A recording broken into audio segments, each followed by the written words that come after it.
I should say too, Amanda will be here in just a little bit. I believe.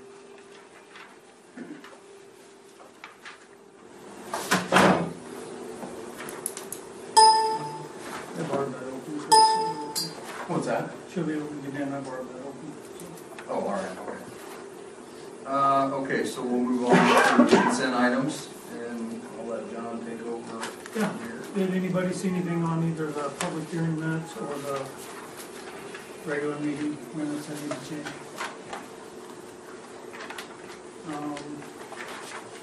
This is Matt? called almost absent guy. Don't know. I knew you wasn't. Don't know. Well, we have something better to do. Welcome back. More important. I did not see anything, John, on Okay. either of those. Just a quick comment on the budget report. You'll see that our October 31 cash balance for general fund is ahead of last year and ahead of 2 years ago. So that's good news. That's the first time in a while. We'll see what it does this month. But part of that has to be attributed to you guys approving the cash reserve levy last spring, and taxes came in October, and it shows. So. Yeah, I was gonna make a comment on that, like, last year, or 2 years ago, we taxed for 3.5, and this year we taxed for like 4.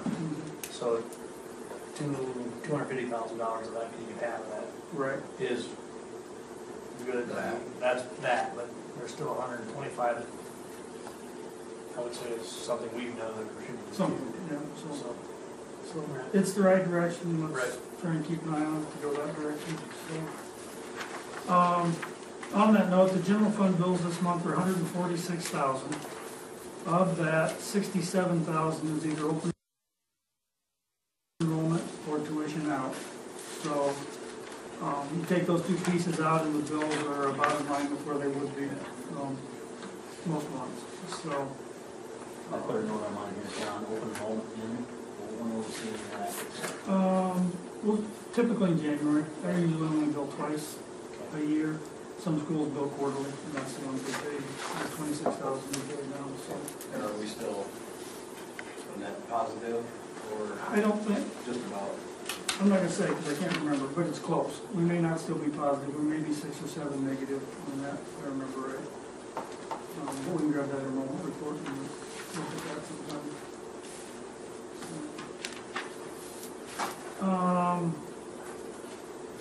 Let's see, the bill to Amazon was primarily, the big chunk of it was books and then some tech supplies.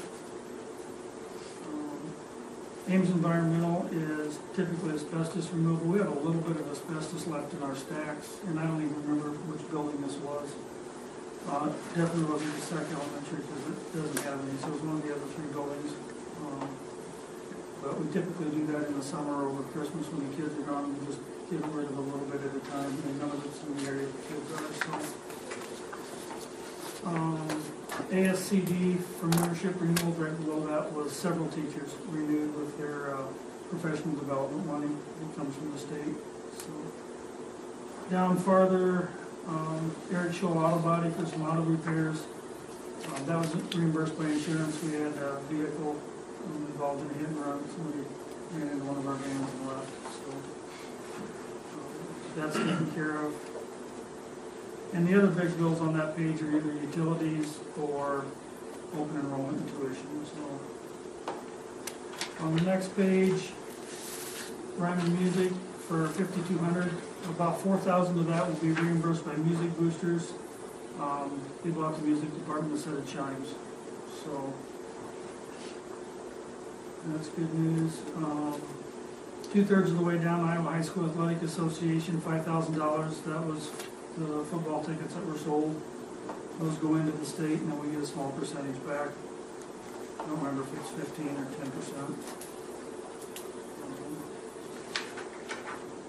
On the next page, Aaron Thomas was the presentation we had last week, and almost all of that was either donated or fundraised, so that won't end up costing the activity fund very much, maybe $300 or $400. Bank Midwest for insurance, we have a insurance audit every year. where they take, each year we estimate our payroll and our enrollment for our work comp premiums and liability premiums, and then at the end of the year, they'll come back and audit our actual payroll and our actual enrollment, and then we'll give an adjustment. So we owe them $5,600 on that. And then, anything else, or questions on there? Yeah, that's where we get the, I call them the doorbell cameras, but they're the entry cams of each of our buildings. And we've just kind of been doing those one a month instead of taking on a big $12,000 or $15,000 expense. And I think we're about done. So we install those ourselves. The only thing, the question I had was the utilities, back on that first thing. Okay. The city of Lakeview, it's like, I went back to my meeting on this, and we didn't pay Lakeview for utility, because this is twice. Yeah, this is the makeup of this month. Okay.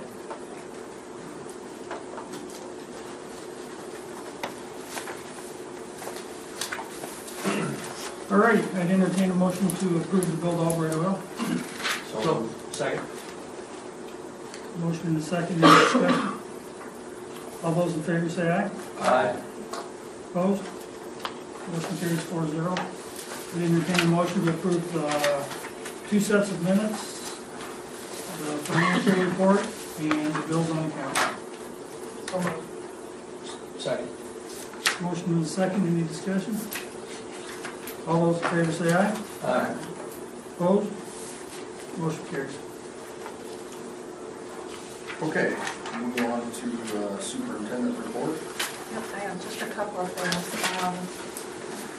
Basketball season started, we're going to find or notice potentially that we have a volunteer in the boys basketball program.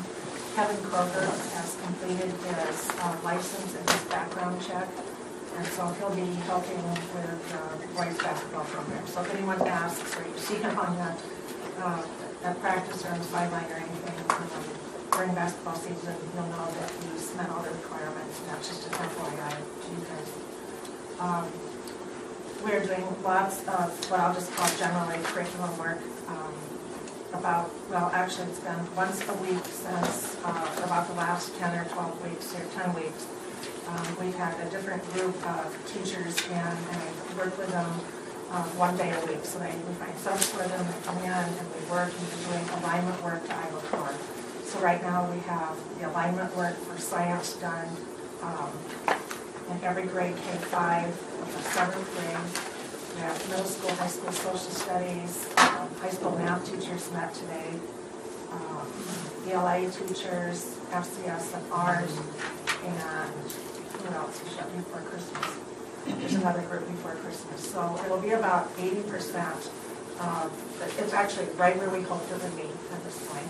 And what we're doing is looking at the units the teachers currently teach and saying to them, okay, here's the unit you teach, but what standards are you teaching? Because one of the things we have to do when we have our accreditation visit is be able to provide evidence that we've actually had some process and we've actually given thought to what standards are in what units.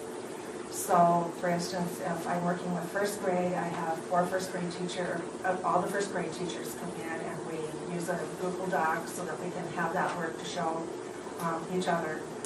And we work through the science standards for life, earth, and physical science, inquiry, process science, and then we started what are called the 21st century skill sets. That's a new set of requirements for schools this year, and start blending those into those units. And then I prepare a map for them of what that looks like in those 3 or 4 strands of science, for instance. So we can look and see, are we heavy on life science, which by the way we are, and we're light on earth science and physical science. Then we can start talking about, so what grades need to be teaching something so they're not currently, where can we take something out because we're teaching it 3 times in 3 grades that are consecutive to each other. So it's just that whole kind of alignment process. I was talking to Mr. Litter just before the meeting that the 3 high school math teachers met today, and they're very independent in being able to do their own work because they're pretty far along in this process. But it's really good discussions about how do we make sure all high school kids have all standards when we don't have it's different than elementary where you have to have all that content as a student because every day it's scheduled into your day. But in high school, you could stop taking some courses before you ever actually had time to learn all the standards. So it's some conversation about just kind of rethinking things. And the math teachers had some ideas about, you know what, there's probably a class that should be extended from a semester to a full year, and it might need to be a required class. When can we talk to Mr. Litter about that? And I said, well, you'll be right after the social studies teachers and the English teachers, because that's just kind of what we're determining at this time. And we talked a lot today, the math teachers and I did, about making sure that we're teaching standards, but that we're also, that we offer contemporary looks at math. So that math becomes very visible to high school students as usable in their real life and understand why math's important if you're going to lead a happy life, or at least happy according to math. But it's great discussions, it's good work. John and I sort of looked at the amount of money it would cost us to hire those subs, and we have some teacher quality money that we can use to do that, so that's how we code those days for them. But if the teachers don't want to do the work, they're giving me no indication of that, so I think that's the good part too. Second semester, the elementary teachers will meet a second time, and they'll work on social studies. We have English language arts already completed for them.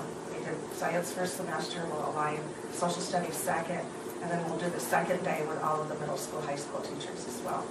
So it's kind of a long process, but we schedule it out in advance, and it's going very well. I guess that's the good news. So honestly, I told John, I was trying to think, what will I report to the board? It feels bad to spend a whole month and not have a whole list of things to report, but basically that's the work, part of the work that I'm doing, and it's important that you know that that work's going on. So, would you have any questions about that? We'll show you some things further toward the end of the year about what the result of that is, what these conceptual units look like, and how teachers use them in the classroom. This is like the first step of the work we're doing. So. I don't have any questions. I do have a comment. When you first started talking, I had to chuckle a little bit at your comment. You know, when you do something, you can't just do it. You have to write it down, because if it's not in writing, it didn't happen. So that struck me kind of funny. Yeah, that's recent experience of yours. Yeah, and yours too. Yes. Okay, so does anybody have any questions other than that for Arden? Okay, thank you, Barb. So let's talk about unfinished business, discuss and or approve SBRC allowable growth. Which one do you guys want to I got that. Yep. Each year there's a couple different ways you can get allowable growth, additional allowable growth. And one of them is increasing enrollment, which we did last year, but we don't have this year. And the second way, on this application anyhow, is open enrollment out. So in this instance, these would be kids who were not on our enrollment last year, but they're on our enrollment this year, but we're not educating them. We're going, either they moved here from another district and are remaining in that district, or a similar situation to that. And what would happen is we would get no funding for them for basically 2 years if it wasn't for this. But we'll be paying bills for them already, maybe this quarter. Maybe you approved some tonight already on those open enrollment outs. So this gives us an opportunity to apply for that allowable growth. It will go on our unspent balance. It will be a positive there. And then this spring, when we do our budget, is when we will decide if we're going to fund this with property tax, because it's not state money, it would be property tax if we would fund it. So tonight, basically, all we would do would be approve this application for allowable growth, and then if we decide to fund it, we'll do that with our budget this spring. I understand all of it. I'm just wondering, I've been on doing this for like 13, 14 years. Have I ever done this before? Because I don't remember it being like this. Is this like Maybe rule or? 1 or 2 years ago we did. Last year we did the increased enrollment. Okay. And so then. And I remember that because that was different. We hadn't Yeah. done that for a long time. And we actually had some new ones in this category. Okay, But since we had done the other one, we couldn't do this one. okay. And I think 2 or 3 years ago, Bruce, if I look back, we maybe did 1 or 2 students Okay. on this. Because I remember this amount being. A very small amount of money. Okay. And I would encourage you to do it even if we don't fund it, because it'll show up on our Well, allowable growth rate. doesn't this just give us the opportunity to use it? And if we don't do this now, we won't get that opportunity? Is that right?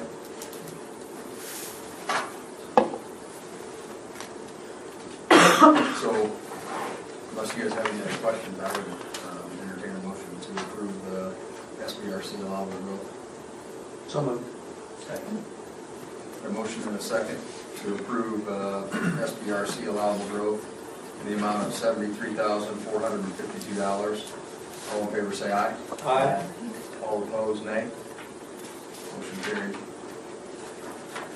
Okay, move on to new business. Barb talked to us just a little bit about this at the last board meeting. Do you want to go ahead and talk a little bit more about?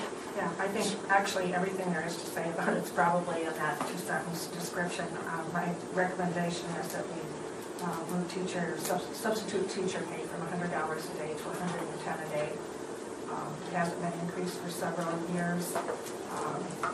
We, on a daily basis, scramble to get some good subs, and some of them we have them. You know, for $10 or $15 a day, sometimes they'll take a sub job in another district because the pay is just different. The other thing is they come at short notice often. You know, whenever possible, we can hire them. There's daily. There's those phone calls to people who come in. So I'd like to see you consider raising substitute teacher pay from $100 a day to $110. I'll make that motion. I'll second. Will the 110 put us up in what? Yeah, our neighboring districts are like 110 to 120. Our nearest ones are 110 and 115. So actually, a couple of subs have already contacted me to just say, thank you for putting it on the agenda, whether it passes or not. So, I Yeah, agree. I that- think yeah. for that little more money, I think that's a good idea. So we have a motion and a second to approve the substitute teacher pay from $100 a day to $110 a day. All in favor say aye. Aye. All opposed, nay. Motion carried. Discuss and or approve dropout prevention modified allowable growth. John, is that you? Yeah, that's me. Once again, the state does not have that application ready, Oh, I see. but they assured us it will still be due on December 15th. But what they will do is allow us to complete it prior to December 15th. And if we go with the third Monday, that'll be our meeting anyhow. And then send in board minutes following that if you want to approve it. So they're still going to make us have it ready and certified, but they'll let us amend it or change it and send in the board minutes later. So long story short, we need to table it. That just goes along with everything else. We have to abide by the rules, but they don't. Yeah. you know, the nice part is though, on the second hand, is that at least we can send the minutes in later if it's been approved rather than have to scramble to get board meetings. So I'm just trying to find something good about that. Okay. So C, discuss and or approve lunch prices. Oh, gosh. Yeah. Everybody's I've excited also about it. written everything in here that there is to say about this. We have received information that our lunch prices are too low. So by federal guidelines, if we want to continue to receive commodities and federal meal support, breakfast and lunch, our lunch prices need to be within a certain range. And ours are actually 17 cents lower than what the bottom of the range is. In the state of Iowa, there's a cap on increasing by 10 cents, a maximum of 10 cents per year. So we're actually 17 cents behind where they'd like to see us be for meals. And Iowa puts a cap on it at 10. So if we don't increase meal prices by 10 cents a meal, starting second semester, we get no, our commodities will be reduced and our federal funding will be reduced, and then we'll need to raise prices a whole lot more than a dime. So we have a banner ad ready to put in the newsletter, and it will also go on what we call the front page at the very front of our website that says starting second semester, breakfast and lunch prices will go up by a dime. Any school in the situation that we're in is having to do exactly the same thing. So it's everybody, it doesn't have. Unless their prices were already high enough, unless their prices No, were I'm high. talking about everybody in the school. Everybody in the In school. this school, yeah. So Yes. the adults, kids, Yes. breakfast, lunch. Yes, breakfast and lunch, adults and kids. Okay, does anybody have any You questions? can't keep going about it. I know, It irritates the crap out of me what the government's done in the school. I was going to ask, what options do we have? I've never looked into that, but it's something that I would love to know more about. What options do we have for lunch programs? Is it just this and that's what you get funded for? Well, Because I've heard a lot of, yeah, if we want federal funding and we want commodities to use to actually recoup some of to reduce the cost, this is the program. I mean, this is the only program that the federal government offers. I don't know what the actual cost of a meal, breakfast and lunch would be if we didn't have that funding and those options with commodities. I used to know what it was, and that would have been at least 4 years ago. I'm thinking maybe 5 or 6 years ago, it's more like when I knew what that was. And it would have been close to twice as much as what kids pay. So there really aren't, when we always want options, this would be a place where there really aren't a lot of options. unless you want to pay a whole lot of money. Yes, Yeah. yes. I did visit with Patty, the head of food service, the other day, and she said that there are some new guidelines coming out. I happened to hear it on the Carroll radio this morning in terms of there's still not too much sugar in the diet of most kids and the foods that they eat at schools. And I'm like, okay. But we can eat everything processed. Yeah, so I Yeah, it's a whole, it's a, Yeah, well, I think we could sit here and argue about this. Yeah. Not argue amongst ourselves, no, but, but there's others. yeah. You get what you pay for. It's and absolutely The ridiculous. meals are without because. I'll make the motion to approve the 10% raise. Thank you. As long, 10 10 cents. cents, 10 cents, with the banner that goes along in knowing it's federal government doing it's not. It does say, not we us. said Yeah. federal guidelines, yeah, requirement. We made sure that that was in bold. Second. In a second. Do we, our fund right now is pretty healthy. Do we need to spend money out of that? Because isn't there some sort of a cap, or maybe not a cap, but we can only have so much money in there? We haven't been approached by the state yet. Okay. I think once in my time here, we have been approached by the state and told to spend some money. Actually, we've had some conversations since this dime came up about a couple of pieces of equipment.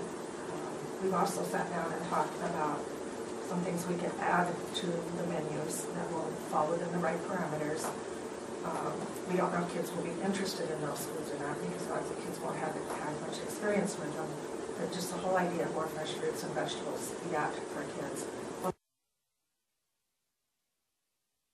They're expensive. They're expensive at this time.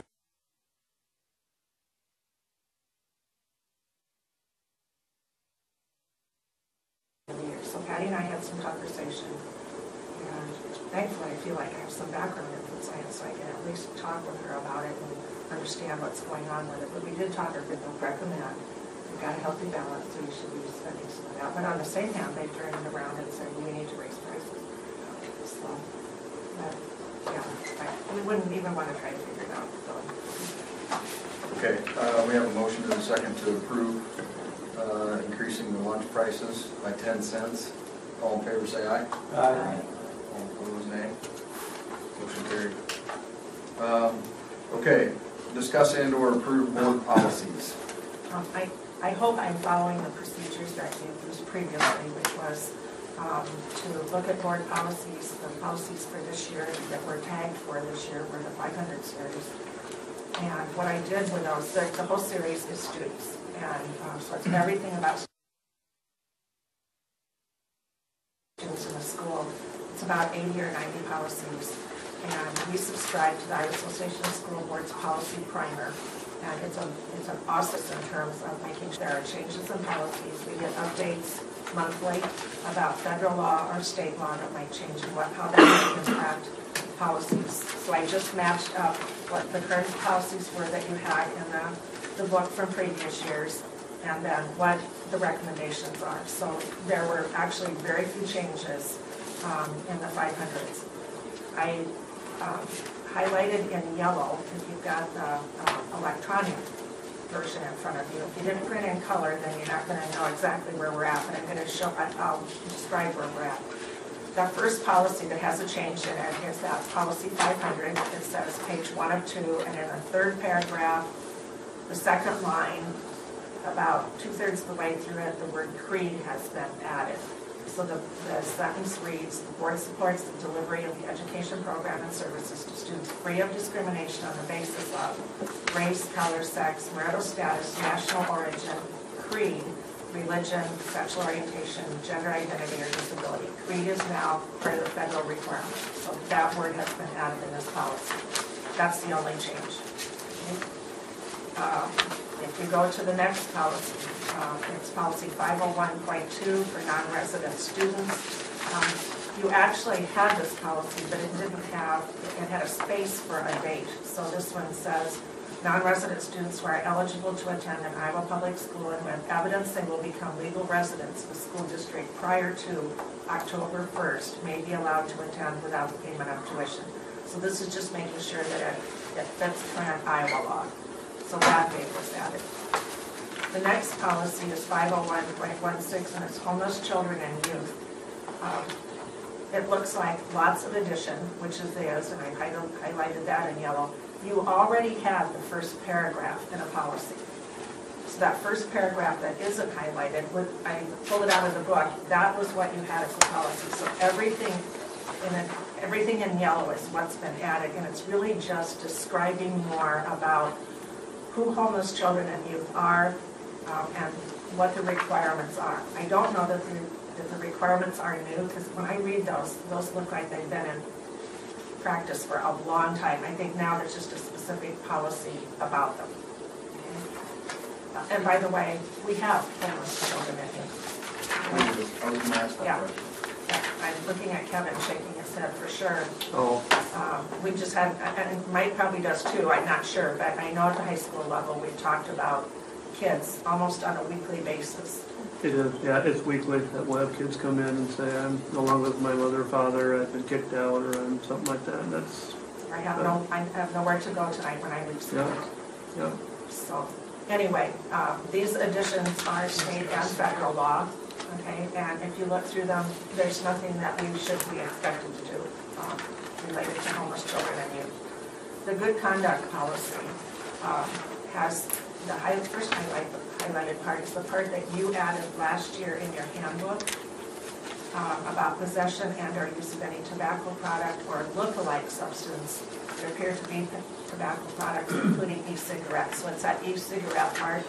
You had it in your student handbook, but you didn't have it in, we didn't have it in the policy. Yeah, that's the third line down. Alcohol. Regardless of alcohol. Yeah, I got it circled too. Okay. Make sure. That's nice to know that at least a couple of us read these. It is. Well, it's the only place I'm going to write down this one. I'm going to circle it. Okay, I'll write that. Anything else? You know, it's great to use spell check, but I spelled the goal right. Yes, you did. You know what, I copied that from the student handbook, so I'm kind of thinking, I don't know, I'm going to We're point to gonna the... call Feeney, huh? Yeah, well, I Throw me underneath the trying to bus. play some blame here, but maybe not. I'm pretty sure I just did a copy and paste, but at any rate, if you scroll down through that, I think there's one more spot, and that's where the word event or events has been defined. And that's just to make sure everything matches everything else. John and I had a little discussion, well, what if we had an issue with it and the handbook had something and it wasn't quite the same in board policy? What would be the bottom line? You know, and we thought it would be policy, probably. Should be. Yeah, That's why we're here tonight. that's right. What'd you come up with, actually? I don't know what policy? I think it's policy. So, because at first, you know, if we weren't if we weren't already reviewing the 500s, I might have looked at it and you could easily think, well, it's already in the handbook if you've approved it, so that should be fine. But it really should match the policies of the policy book. So anyway, other than a go, well, it actually probably matches the student book because it's probably misspelled there too. But at any rate, graduation requirements, the change is that in that personal finance used to be computer applications. So it's a different course that's required. And now that matches the student handbook as well. The use of directory information actually had the first few sentences with the prayer policy that you had. This really describes in more, it's much more complete to say, to give some actual examples of for parents in particular. So when you register for school in the fall, you can give permission for directory information to be given to outside agencies, or you can withhold that. Okay? And this all came about during the Patriot Act, when we all of a sudden tightened everything up and we couldn't give any information. And then the Armed Services said, well, we have to have access to that because we're the agencies that help protect you. So then we were allowed to give it to those agencies. But then pretty soon other groups were asking for information. So this does two things. It clarifies that, but it also says, if you give permission for that information, if you withhold the information and you say no information can be given for my child or no names or anything, what it says is, in the yearbook, it won't identify your student by name in the picture. On the honor roll, your student's name won't be on the honor roll. If there's a picture of a school event, like the school play, and you're naming the people in the school play, your child can appear, but there'll be no name, or you may even say to us, their picture can't even be taken. So this just explains it, which is actually good. And these would be examples we would use when parents weren't sure what to do. And we could say, well, this is what would be withheld, just so that you know. And lots of times then parents say, no, that isn't really what I want. I just don't want my child's name and address and phone number given to someplace that's going to bombard us with advertisements or phone calls or that sort of thing. So this one's, again, quite a bit revised. And I'm not sure why I didn't highlight it in yellow when I put revised. Not sure about that. So there are the recommended changes for the 500 series. So moved. And we're up to speed then on 500. Got a motion? In a second. Oh, and a second, Jason. I'm sorry. I should pay a little more attention. Got a motion and a second to approve the recommended changes in policy in the 500 policies. All in favor say aye. Aye. All opposed nay. Motion carried. E, discuss and or approve superintendent position. This is something that we've been talking about for a little while, and I've kind of been the one pushing this, and I think after talking to a couple of the board members, I think that I've kind of got the cart in front of the horse, and I think we need to take a little bit more time to sit back and think a little bit harder about what we want to do. I think it's good that we have it on the agenda tonight, just to say that we are thinking about it. But my personal opinion is we need to take a step back, and maybe next month or the month after that we need to talk about what we want to do as far as where that's going to go. What are our options right now, as we speak? Obviously, that's not I think, I would say that they're unlimited. I think one option would certainly be to talk to Mrs. Krudoff and see if there's an option for her to stay another year or 4 years or whatever it is that she wants to do. And then after that, we'd have to open it up. We may have to hire a search firm, or we could open it up, advertise it ourselves, do that kind of thing if that's what we want to do. I'm not sure what other options we have. I know I talked to John yesterday or the day before, and we talked a little bit about how much money we're saving right now, because at the beginning of the hiring, or when Dr. Feeney left, one of our big things was to talk about sharing a superintendent so we would get some sharing money from the state. John, you want to share what you Well, I just compared, found? I think we all knew when we went to part-time superintendent, we were going to save the salary, which ended up amounting to 40,000 plus like in Rikers, 45, 50,000 total. But we're also not providing insurance to Barb, so that's, family insurance is 20,000 right now. Yeah. The numbers I ran were $70,000 or $75,000 less in superintendent expense this year than we would have had under status quo from last year coming forward. Yeah, so that's a good thing for our district, and obviously, I don't think we went backwards in performance. Now, there may be some people who have a different opinion than me, but I believe we're doing well. So, my personal opinion is that we can discuss this tonight. We can talk about some options if we want to, but I don't think we have to do anything. I don't think we have to make any decisions tonight. But we have to make sure that we're not in the same boat. I mean, obviously, last year was really late. What do we have to do to make sure that we're not pushing it, so we're not, soon?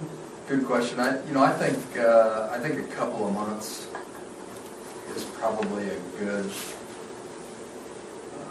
timeline. I think it will take a couple of months to get something done. I think if we start something in January, I even think next month is a little early. I think if we start something in January, you get a couple of months here into March. By that time, we could probably easily have a decision made if we start something in January. Or what months do superintendents traditionally start moving and that kind of stuff? Well, there's an area school that has a superintendent vacancy now, they're on opening for next year Not how now. much Shenandoah stuff. Well, they do too. They do too. Yeah, they do too. But it's someone who's going to retire, and I would say a lot of times it's December, January, February when superintendents are retiring. Administrators in general move earlier, 2 or 3 months earlier, make their moves earlier than teachers do. Teachers often it's quite a bit further toward the contract deadlines, where superintendents often don't have that in their contract, but they're 2 or 3 months in advance of that. So you'll see if you were looking at all times in the Des Moines Register, like from now till about February, you would see primarily administrators, or schools might be advertising if they knew they had retirements for teachers. Then that kind of fades off, and then it's the big, onslaught of classroom teachers. So we need to probably have something in place no later than the 1st of March. In terms of, It's looking like almost be done with the process in March. Yeah. that's what you're talking about? Yes. Yes, yeah, probably. I think we're just Yeah, I wouldn't wait any longer, because what do we have, what's the harm? What is your contract right now, Barb? Is it just, at one time I know you had a principals have a renewing contract. Right now you just have a 1-year contract, right? Yeah. Whatever it is you voted on, right? I understand. I'm just asking what I voted on. I didn't read it very carefully myself. Next thing is It was 2 years. I don't know. this job still something you'd be interested in Yes, I would. to consider?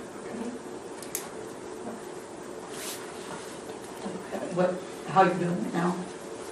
Are you happy with it? Is it Don't ask. Well, at 4 o'clock I wasn't happy. a bad day? 3 hours makes all the difference. It does.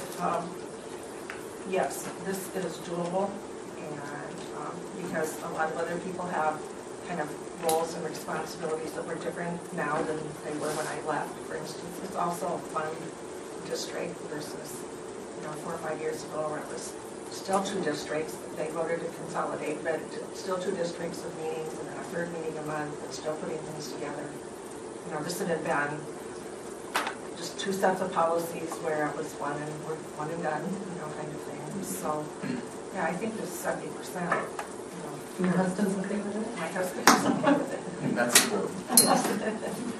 Yeah. Actually, it's been, I've enjoyed being back. And I've enjoyed being able to come back when the district is consolidated and had those first few years of consolidation. And you can make the list, there's not big financial, you know, there are financial problems, there's just, you know, kind of that list of things that are headed in the right direction. And the sharing, that, there's 4 more years of that? Yeah. And what would we have gained out of that, say we found somebody to share with? Suppose you're saying we're saving about 70 right now. It's kind of hard to say. I mean, if you know, let's say you have a Dr. Feeney, so we have a $135,000 contract, and you know, if we have 80% of that or 60% of that, you just don't know. So you got $80,000 there, and then what we would get about $50,000 from the state. You get 50,000 back. Plus 130, then including insurance and everything else, that would be salary. So Right. maybe I do mix up. No, you're right. So Those kind of plus your savings. So really, I mean, honestly, if you think about it, it's really close to a wash. It would hinge on what percent you would share. Yeah. If you would share with the district 80-20, obviously you lose 10%, you probably have to pay insurance, but then you get the 50 back. So you'd probably be a little better off, I would say. A little better off right now, or a little better off if we were. If you were getting that 50 grand from the district, and still sharing the expense. Yeah, as far as money goes. Yes. As far as personnel goes, or the superintendent, yeah, I think we could argue that, so I think, you know, I think this is something that we'll have on the agenda in January, and then we can dig in and see what we want to do.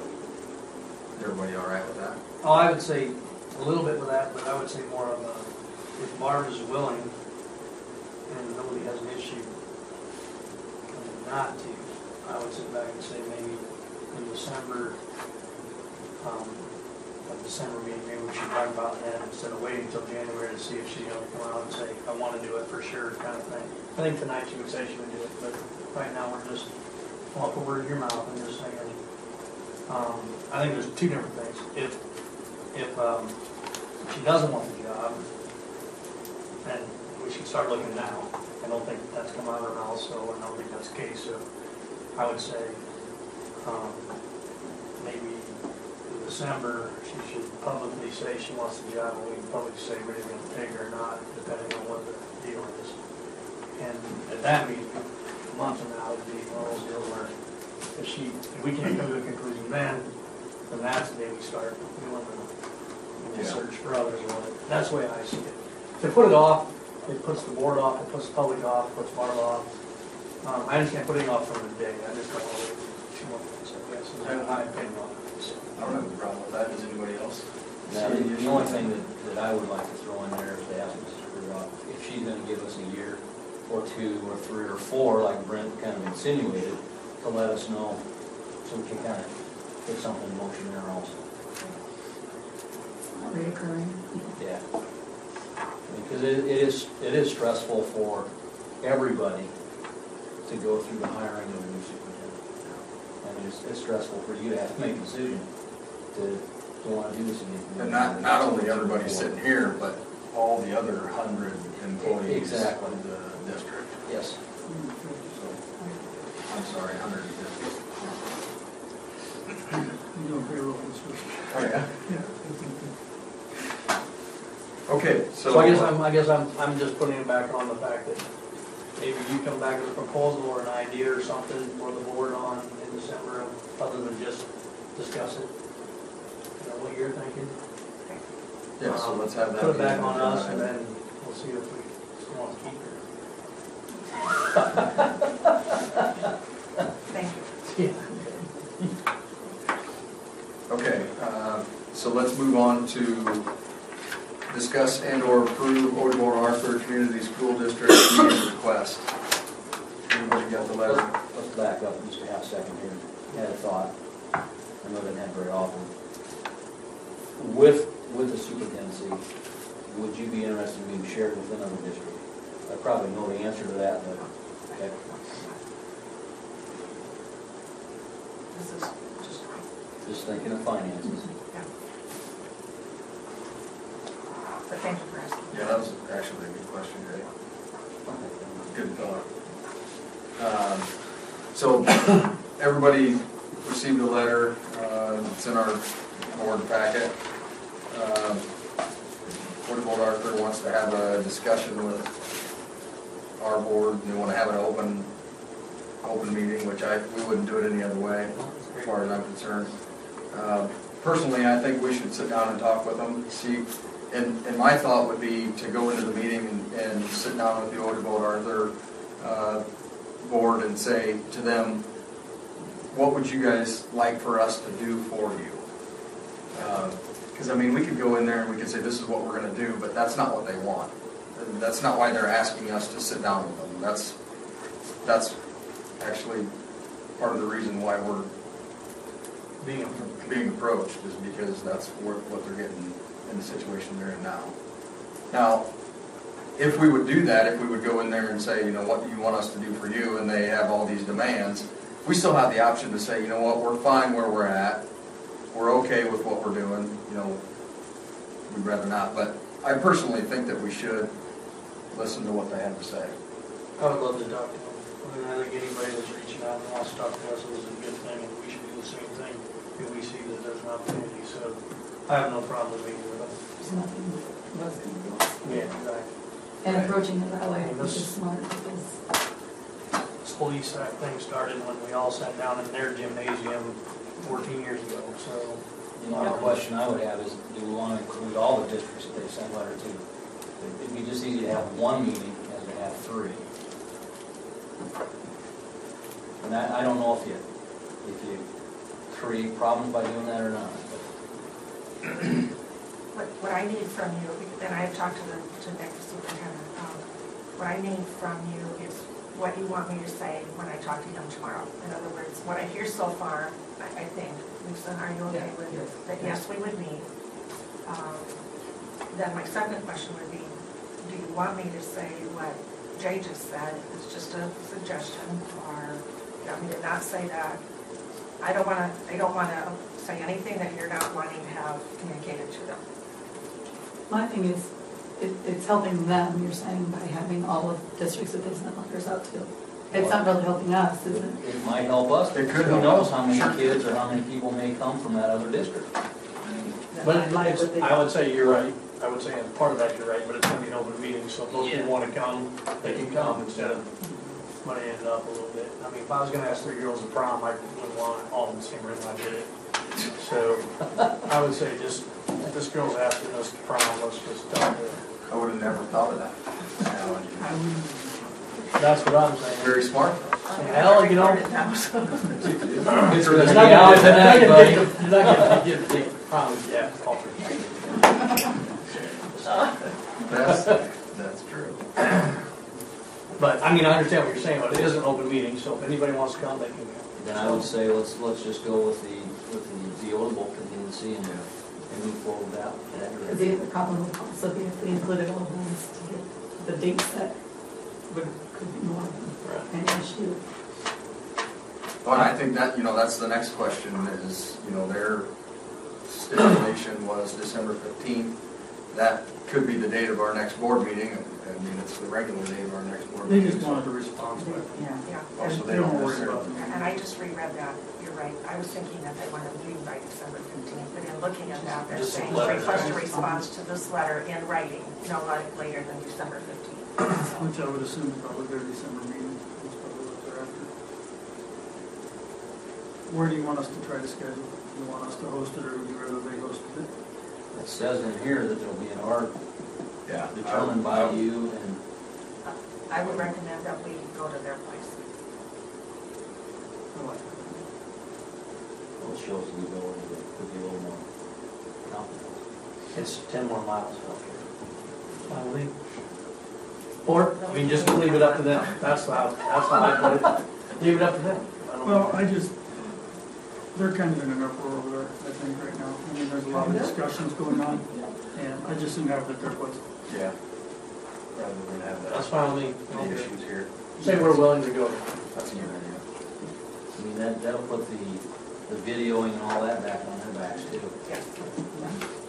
So then what about dates? I mean, difficult enough to get everybody together, but if you have to call everyone and set a date and then somebody can't make it, then you have to call everyone. So, Why don't I get a hold of Nick tomorrow? We'll do something in writing back to them, but why don't I call him tomorrow, see if I can just talk to him personally to say that we've agreed on this, and we will send you, I'll get you the letter. What are you thinking about for dates, and just see what, because they probably have something in mind, and we'll get to you regarding that.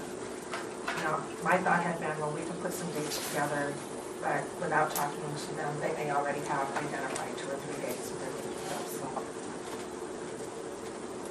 Between now and then, between now and December 15th might be easier than the month after December 15th for me. I mean, I'm just saying you got all the holidays and everything. yeah. I'm gone almost the whole month of January, working.